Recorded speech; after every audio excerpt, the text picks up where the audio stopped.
Hey boys and girls, it's Miss Dow. I wanted to read a book to you that's kind of special to me, and I hope that you know how special you are, and I hope that you know how special God thinks you are, how special your parents think you are, how much you are loved.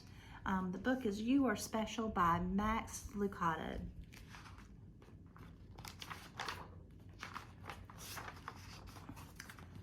Here we go. The Wemmicks were small wooden people. All of the wooden people were carved by a woodworker named Eli. His workshop sat on a hill overlooking their village. Each Wemmick was different. Some had big noses, others had large eyes. Some were tall and others were short. Some wore hats, others wore coats. But all were made by the same carver and all lived in the village. And all day, every day, the Wemmicks did the same thing. They gave each other stickers. Each Wemmick had a box of golden stickers and a box of gray dots. Up and down the street, all over the city, people spent their days sticking stars or dots on one another. The pretty ones, those with smooth wood and fine paint, always got stars. But if the wood was rough or the paint chipped, the Wemmicks gave dots. See the stars on all of these? And some of them gave dots. The talented one got stars too. Some could lift big sticks high above their heads or jump over tall boxes. Still others knew big words or could sing pretty songs. Everyone gave them stars. Some Wemmicks had stars all over them. Every time they got a star, it made them feel so good. It made them want to do something else and get another star. Others, though, could do little. They got dots. Punticello was one of these. He tried to jump like the others, but he always fell. And when he fell, the others would gather around and give him dots. Sometimes when he fell, his wood got scratched, so people would give him more dots. Then he would try to explain while he fell. He would get something silly, or he would say something silly, and the Wemmicks would give him more dots. After a while, he had so many dots that he didn't want to go outside. He was afraid he would do something silly, such as forget his hat or step in the water, and then people would give him another dot. In fact, he had so many gray dots that some people would come up and give him one for no reason at all. It's not nice. He deserves lots of dots, the wooden people would agree with one another. He's not a good wooden person. After a while, Punticello believed them. I'm not a good Wemmick, he said. The few times he went outside, he hung around the other Wemmicks, who had a lot of dots. He felt better around them. One day he met a Wemmick who was unlike anyone he'd ever met. She had no dots or stars. She was just a plain wooden. Her name was Lucia.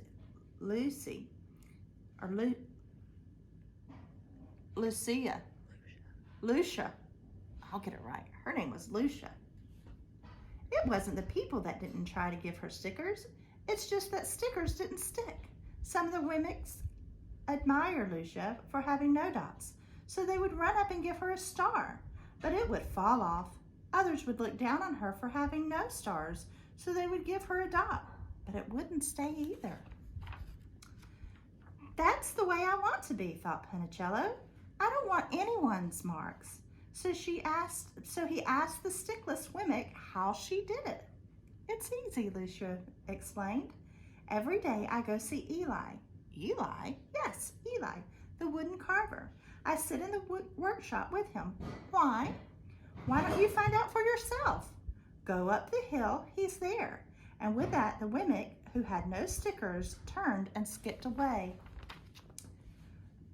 But will he want to see me? Punticello cried out.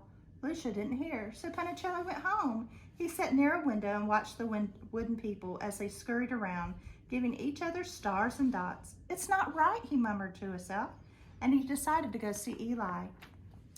He walked up the narrow path to the top of the hill and stepped into the big shop. His wooden eyes widened at the size of everything. The stool was as tall as he was. He had to stretch on his tiptoes to see the top of the wood bench. A hammer was as long as his arm. Punticello swallowed hard. "I'm not staying here," he said, and he turned to leave. Then he heard his name, "Punticello." The voice was deep and strong. Punticello stopped. "Punticello, how good to see you. Come and let me look at you." Punticello turned slowly and looked at the large, bearded craftsman. "You know my name?" the little woman asked. "Of course, I made you." Eli stooped down and picked him up and set him on the bench. The maker spoke thoughtfully as he looked at the gray dots. "Looks like you've been given some bad marks." "I didn't mean to, Eli. I tried really hard." "Oh, you don't have to defend yourself to me, child. I don't care what the other Wemmicks think." "You don't?" "No, and you shouldn't either. Who are they to give stars or dots? They're Wemmicks just like you."